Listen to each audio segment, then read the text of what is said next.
السلام علیکم پیارے دوستو، غلام روحیں ایپیسوڈ 15۔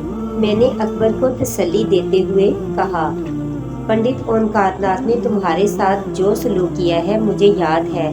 اسے بہت کچھ بتایا جا چکا ہے اور مزید بتانا ہے کہ اس نے میرے راستے میں آ کر کس طرح بربادیوں کو دعوت دی ہے۔ تم دیکھو گے کہ اس کے گندے علم کے ناپاک پیر کب تک اس کا ساتھ دیتے ہیں، کب تک یہ آنکھ مچولی جاری رہتی ہے۔ جتنی دیر میں اور اکبر گفتگو کرتے رہے، اتنی دیر میں درِ شہوار نے کھانے کا بندوبست کر دیا۔ پھر میرے قریب آ کر اس نے اشارہ کیا تو میں اکبر کو ساتھ لے کر دسترخوان پر آ گیا۔ درِ شہوار میرے برابر بیٹھی تھی، لیکن اکبر اسے دیکھنے سے قاصر تھا۔ کھانے کے بعد اکبر سو گیا تو میں نے اٹھ کر وضو کیا اور عشاء کی نماز ادا کی۔ نماز سے فارغ ہو کر میں نے روح کی طلبی والا عمل کیا۔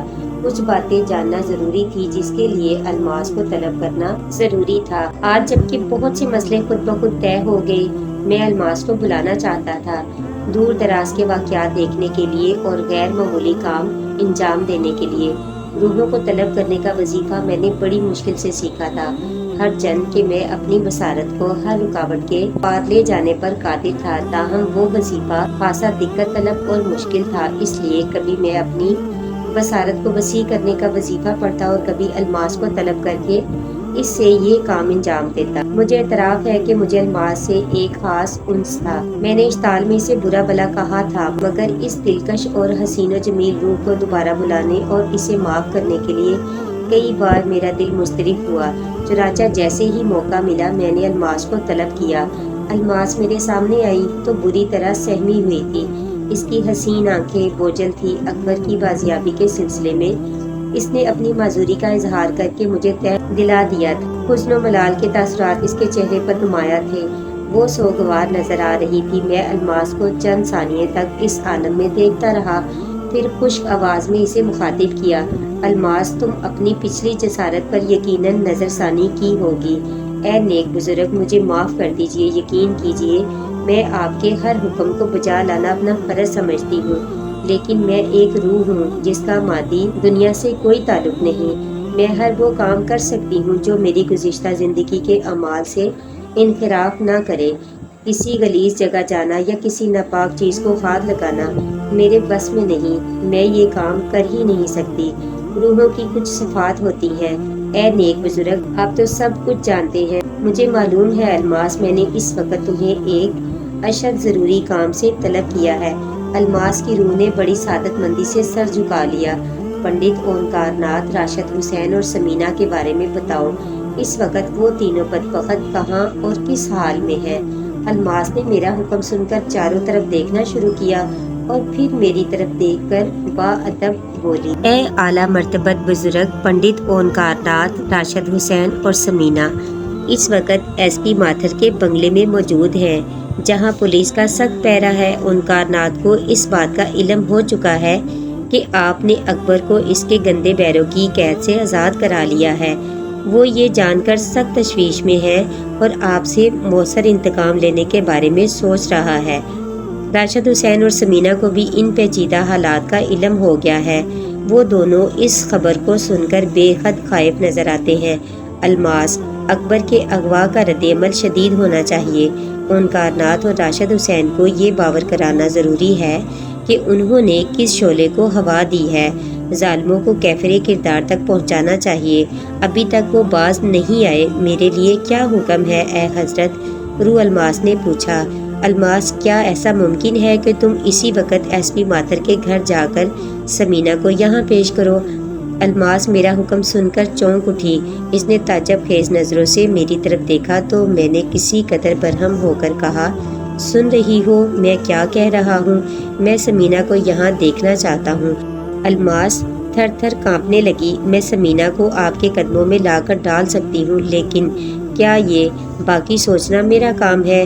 میرا خیال ہے تم پھر بے ادبی کی مرتکب ہو رہی ہو۔ میرا خیال ہے تم پھر بے ادبی کر رہی ہو۔ میں نے خود پر قابو پاتے ہوئے کہا۔ الماس کی ہچکچاہٹ پر مجھے بے حد غصہ آیا۔ اس موقع پر میں اپنی اس کمزوری کا اعتراف کرنا ضروری سمجھتا ہوں کہ اعصابی طور پر میں بہت چڑچڑا، جلد باز اور تنگ مزاج ہو گیا تھا۔ یہ خامیاں ایک اعلیٰ درجے کی بزرگ کے اوصاف جمیلہ کی نفی کرتی تھی۔ مجھے یہ بات معلوم تھی، تاہم حالات کچھ اس طرح پیش آئے تھے کہ خود پر قابو پانا میرے بس سے باہر ہو گیا تھا۔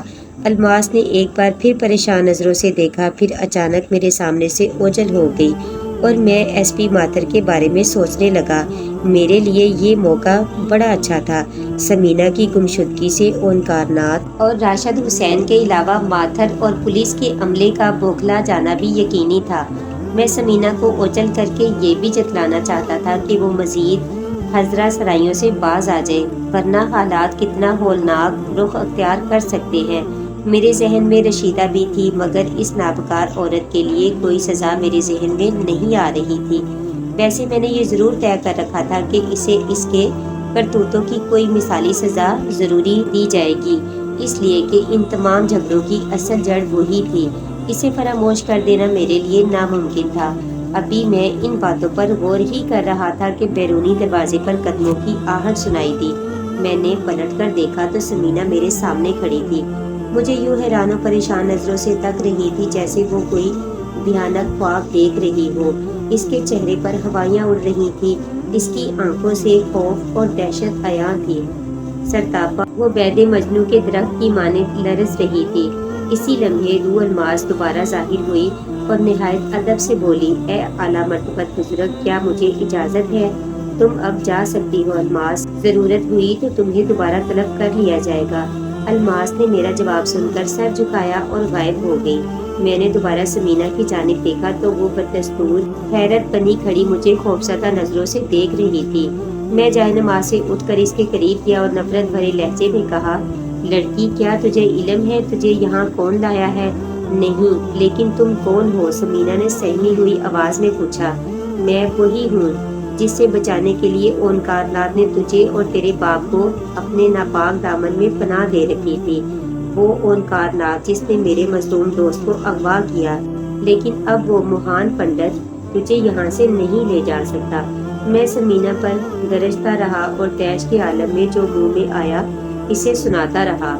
غیظ و غضب نے مجھے پھر ایک عام انسان بنا دیا تھا۔ میرے دشمن راشد حسین کی لڑکی اور رشیدہ کی بہن اس وقت میرے سامنے موجود تھی۔ میرے دل کے زخم کھڑے ہو گئے تھے۔ مجھے اپنے والدین کی دردناک موت یاد آ رہی تھی۔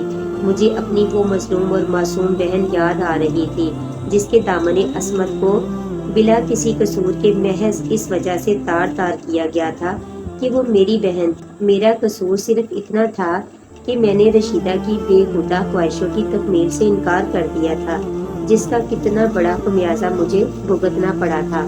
گزری ہوئی باتیں ایک ایک کر کے مجھے یاد آ رہی تھی۔ میری آنکھوں میں خون اتر آیا تھا۔ قریب تھا کہ میں اس طیش کی حالت میں سمینہ سے اس طرح کا بدلہ لیتا جس طرح سے میری معصوم بہن کی عصمت کا مذاق اڑایا گیا تھا، کہ اسی لمحے درِ شہوار درمیان میں آ گئی اور گھبرائے ہوئے انداز میں بولی، آپ اپنی عظمت کی خود توہین کر رہے ہیں۔ یہ آپ کو کیا ہو گیا ہے؟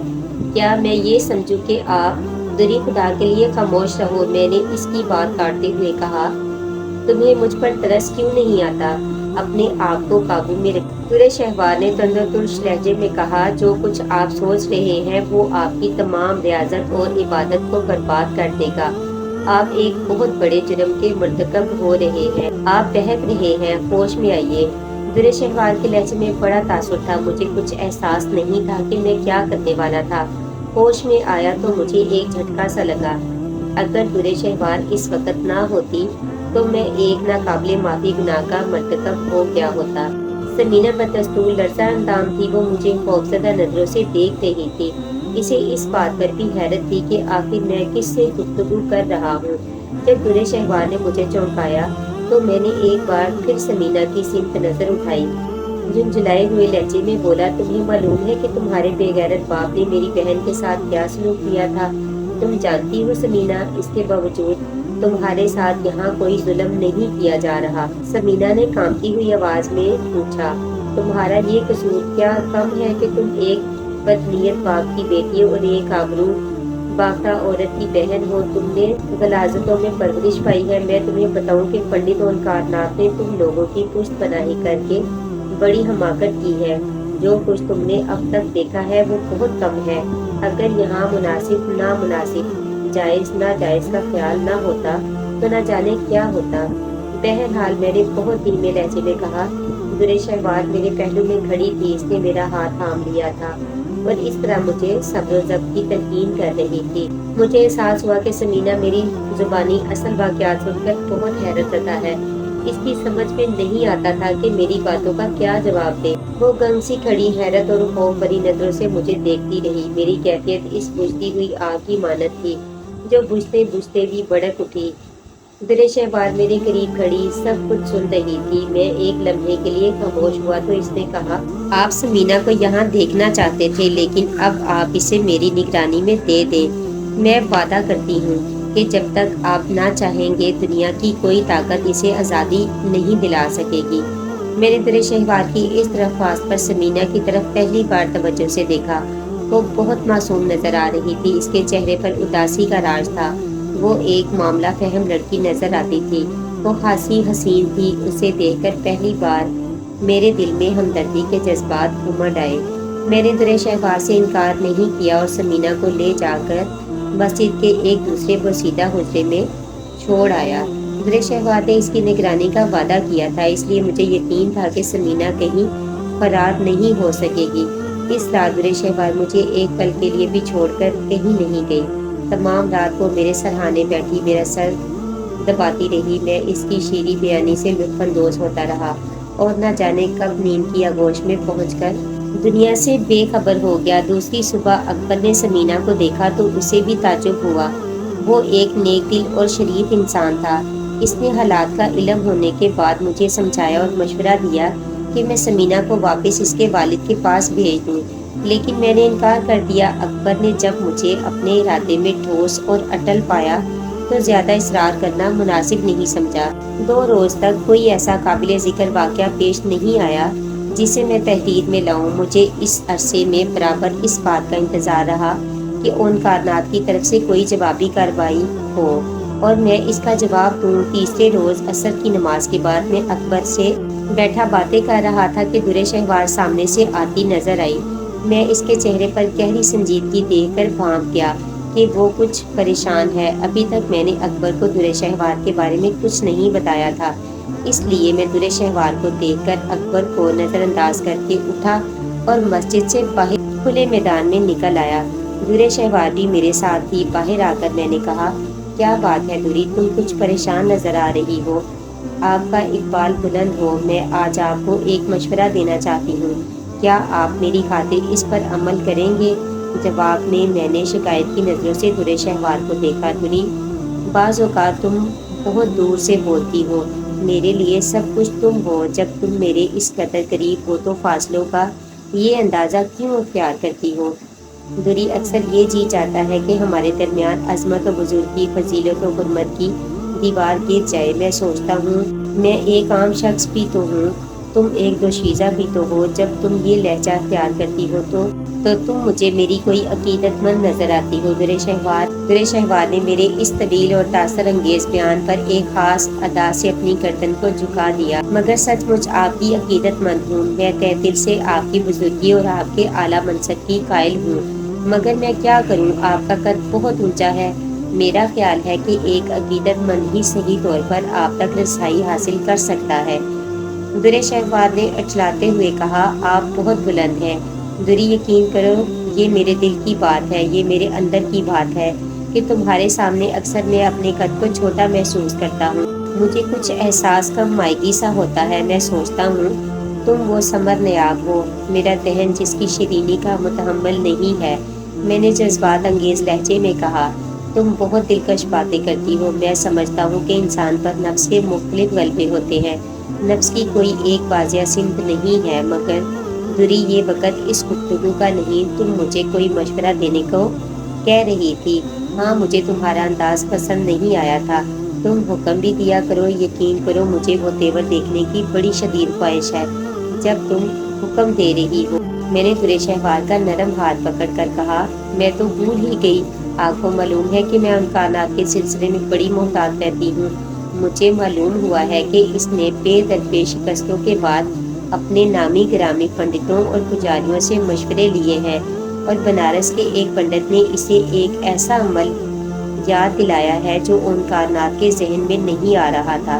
ہر چند کے وہ خود اور منتروں کا بڑا عالم اور ماہر ہے، چنانچہ اس نے وہ مہلک عمل شروع کر دیا ہے اور وہ 1 ہفتے کے اندر ختم ہو جائے گا۔ دورے شہوار نے مجھے رازداری سے بتایا۔